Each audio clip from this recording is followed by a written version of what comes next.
All right, let's just dive right into this explainer and completely reframe what you think you know about being alone.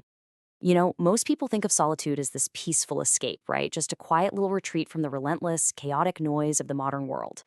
But Carl Jung, who is arguably one of the most profound psychological thinkers in human history, well, he knew something completely different. He knew that when you actually strip away the noise, the distractions, and the physical presence of other people, what's waiting for you in that silence absolutely isn't a sanctuary.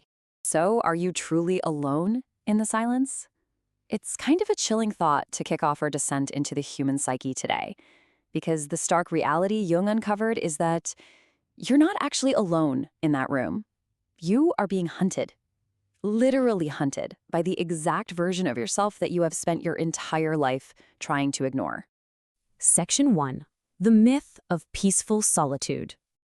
To really wrap our heads around what happens, we need to start right up on the noisy, messy surface of everyday life. This is where most of us live day in and day out, comfortably surrounded by constant distraction, way before we take the plunge downward into what prolonged isolation actually does to a human being. We have this super trendy concept right now of going into monk mode. We kind of think, hey, if we just sit still long enough, lock away our phones, and isolate ourselves, we'll magically achieve some Zen-like clarity, right? Like a peaceful spiritual retreat. But Jung warns us very clearly that deep, prolonged isolation is actually a violent psychological confrontation. You're absolutely not going to a spa for your mind. You're effectively starving your conscious ego of its primary food source. And what exactly is your ego feeding on? Well, the persona. This is that social mask you present to the tribe. And what we almost always fail to realize is that every single waking second, your brain is held together by a billion invisible threads. We're talking the ping of a notification, the hum of traffic right outside your window, maybe the judgment in a stranger's eyes, or even just the comforting, predictable routine of your morning coffee. These external markers, they don't just act as a mask for everyone else, they're actually mirrors for you. They're constantly telling you exactly who you are. So when you isolate yourself, you are cutting those threads, one by one. Section 2. Starving the conscious ego. So as we drop away from the horizontal, everyday distractions of our social lives and we plunge straight down into the highly pressurized depths of the mind, the breakdown happens in very specific stages. It's wild to watch how the mind distorts. For the first few days of deep solitude, your ego is pretty confident. Actually, scratch that. It downright treats the silence like a vacation. But as weeks turn into months, something really visceral shifts. Without the external world reflecting your identity back to you, that social mask, your persona, it literally starts to flake away like dry paint. And because the human mind just cannot tolerate a vacuum, when you remove all those horizontal distractions, the psyche is forced to move vertically downward, straight into the heavy, unmapped, dark depths of the unconscious.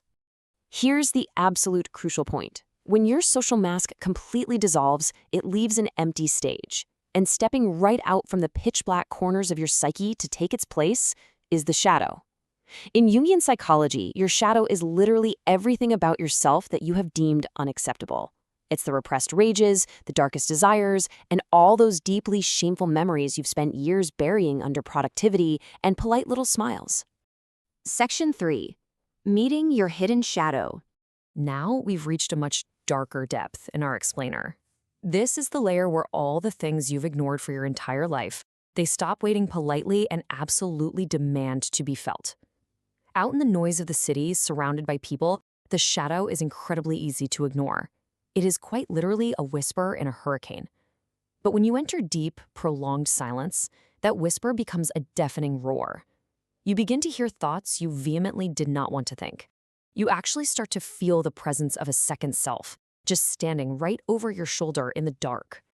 And that leads us to this terrifying realization.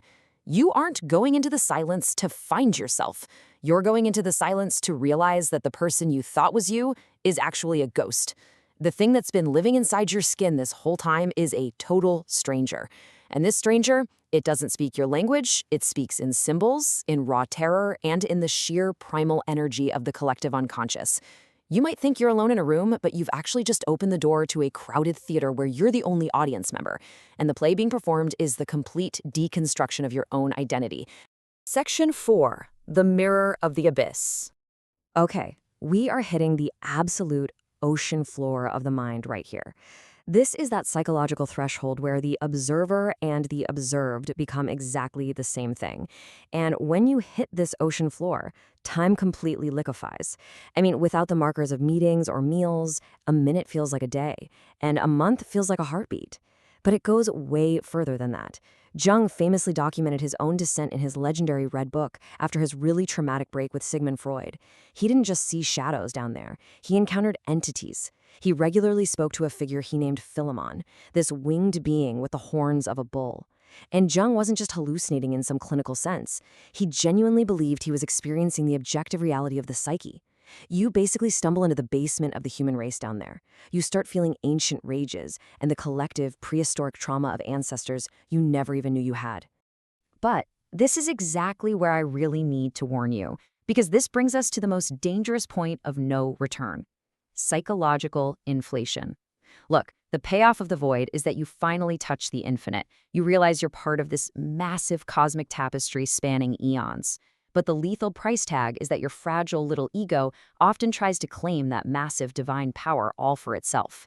You don't just see a god, you start to think you are a god. And that is the exact moment the seeker becomes the patient. You see, the line between the mystic and the madman isn't some solid brick wall. It is a razor's edge.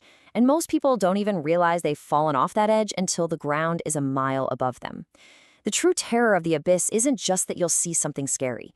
The terror is that you'll see something so profoundly beautiful, so incredibly powerful, and so overwhelming that you will slide right into clinical psychosis and simply never want to come back. Your physical body remains in the room, sure, but your mind becomes permanently trapped in the gears of the universe. Section 5. The Secret Psychological Anchor. So, you're probably wondering, how in the world do we survive this terrifying abyss and actually return to the surface? Like, how did Carl Jung stare directly into the blinding sun of the unconscious without going completely blind? Well, he survived this violent psychological birth because he discovered the radical necessity of the mundane. While his mind was off traversing the infinite cosmic planes of the collective unconscious, his hands were quite literally busy in the dirt.